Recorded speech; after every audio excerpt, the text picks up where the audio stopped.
Sa Upwork, kapag early yung contract nyo, meron kayong i-run na time tracker ng Upwork. That is the only way for you to get a guarantee na mababayaran kayo. Yung sagot dito sa question natin na to. But I also wanna bring up real quick isang nakita ko na question dun sa Facebook group naman natin. Kung hindi pa kayo naka-join, hanapin nyo na lang to sa Facebook. This is our Facebook group and meron yan chatbox. Sa chatbox may nagtanong, just wanna hear your thoughts or kung may experience dito. Kasi yung client daw niya is 30 hours yung contract nila sa Upwork.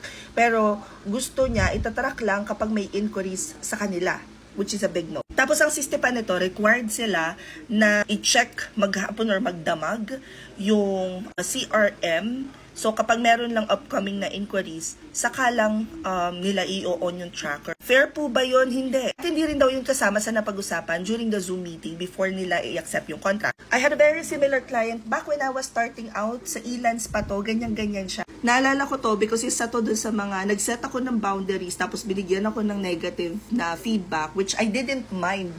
Kasi sa akin po siya, hindi rin yung napag-usapan natin at saka bakit ako magbabantay ng time na yon yung kanya is binababantayan niya yung Facebook niya. Tapos hindi ako bayad. So guys, tandaan niyo yan ha. Wag na wag kayong papayag na kayo ay i-require na yung oras ninyo dinededicate niyo pagkatapos hindi kayo babayaran. This is exactly why meron talagang mga projects na bagay na ang bayad ay early at meron mga projects na mas maganda is naka-retainer ka na lang or project-based. Hope this helps. Comment any questions you guys have about working from home, follow from or work from home. Chismis, bye!